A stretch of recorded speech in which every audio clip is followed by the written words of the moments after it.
দর্শক আসসালামু আলাইকুম।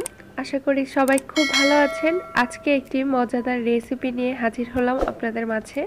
আশা করি আপনাদের কাছে আজকের এই রেসিপিটি খুবই ভালো লাগবে।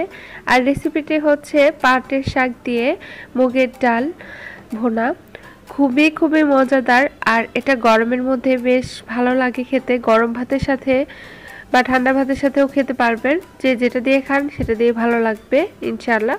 তো আজকের এই রেসিপিটি শুরুতেই বলে দিচ্ছি, প্লিজ লাইক করবেন।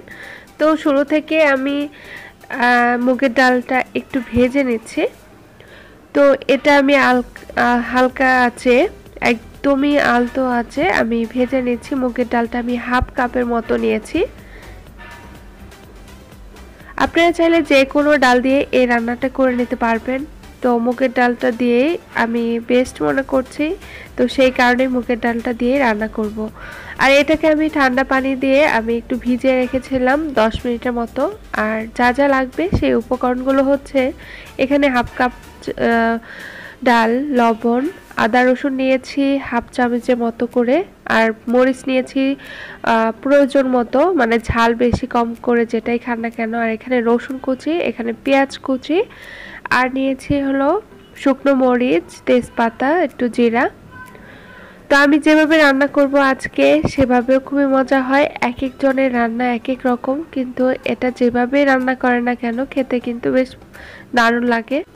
আমি পাটের শাকগুলো নিয়েছি, মিষ্টি পাটের শাক, আপনারা চাইলে তিতো শাকটাও নিতে পারেন। আর এখানে আমি প্যানের মধ্যে দিয়ে দিচ্ছি তেজপাতা, শুকনো মরিচ, জিরা। তেলটা গরম হওয়ার পর দিয়ে দিচ্ছি এখানে রসুন কুচি। তো থেতো করে নিয়েছি কিছু রসুন, সেগুলো দিয়ে দিলাম। পেঁয়াজটাও দিয়ে দিচ্ছি। আমি এখানে পেঁয়াজ নিয়েছি হাফ কাপের অর্ধেক কাপের মতো। তো হাফ কাপের থেকে একটু কম নিয়েছি। লবণটা দিয়ে দিচ্ছি স্বাদ মতো।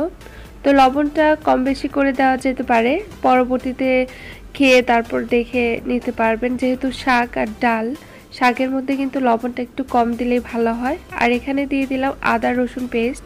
এগুলোকে আমি ভালোভাবে মিশিয়ে নিচ্ছি। ডাল রান্নায় বা শাক রান্নায় ঝালটা একটু বেশি দিলেই ভালো লাগে। আর এখানে হাফ চামচের মতো হলুদ দিয়ে ভালোভাবে এটাকে আমি কষিয়ে নেব। আর এই ডালটাও ভালোভাবে কষাবো। ডালটা থেকে যখন পানিটা শুকিয়ে যাবে ওই পর্যন্ত আমি একটু কষিয়ে নেব, ভেজে নেব আর কি। আর এই ডালটা থেকে কিন্তু খুব ভালো একটা ফ্লেভার বের হচ্ছে। আপনারা যখন রান্না করবেন তখনই বুঝতে পারবেন কতটা সুন্দর ফ্লেভার। ডালটাকে আমি 1 মিনিটের মতো কষিয়ে নিয়েছি। আর এটা কিন্তু পানিটা শুকিয়ে এসেছে। এরপর আমি ফুটন্ত পানি 2 কাপের মতো ফুটন্ত পানি দিয়ে দিচ্ছি। আর এই ডালটা কিন্তু এই পানিতে সিদ্ধ হয়ে যাবে, এজন্য আমি এতটুকু পানি দিলাম। চাইলে আপনারা আরেকটু বাড়িয়ে দিতে পারেন, যেহেতু আমি ভুনা করব তো সে কারণে অল্পই দিচ্ছি। আর এই যে এর মাঝে হচ্ছে শাকটাও দিয়ে দিচ্ছি। শাকগুলো কিন্তু বড় বড় করে রাখলে খেতে ভালো লাগে, আপনারা চাইলে ছোট করে কুচি করে নিতে পারেন, যে যেরকম ভাবে খান আর কি। তো আমি এটাকে প্রায় 3 মিনিটের মতো রান্না করে নিচ্ছি। 3 মিনিট পর আবার ফিরে আসছি। 3 মিনিট পর এটা কিন্তু খুব ভালোভাবে বলক উঠে গিয়েছে আর শাকগুলো কিন্তু প্রায় সিদ্ধ হয়ে যাচ্ছে। এটা আমি আরও 2 থেকে 2.5 মিনিটের মতো চুলাতে রাখবো, তারপর চুলাটা আমি অফ করে দেব। আমার ডাল ভুনা, শাক দিয়ে ডাল ভুনাটা কিন্তু একদমই হয়ে গিয়েছে রেডি।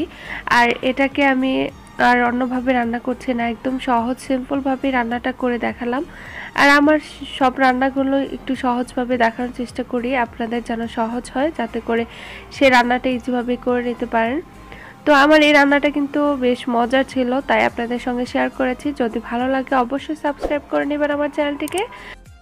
এই রান্নাটা কিন্তু খুব অল্প সময়ের মধ্যেই হয়ে যায়, খুব অল্প সময়ের মধ্যে হয় বলেই যে কোনো সময় রান্না করে আপনারা ট্রাই করতে পারবেন। ট্রাই করে অবশ্যই আমাকে জানাবেন কেমন লেগেছে। আর দেখতে যেরকম সুন্দর হয়েছে তো সেরকমই খেতেও কিন্তু খুবই মজার। তো এটা আমি বেড়ে নিয়েছি, তো একটা সার্ভিং ডিশে আমি বেড়ে নিয়েছি। আর এটা কিন্তু গরম ভাতের সাথে খুবই মানিয়ে যাবে। আপনারা অবশ্যই ট্রাই করবেন, ট্রাই করে আমাকে জানাবেন।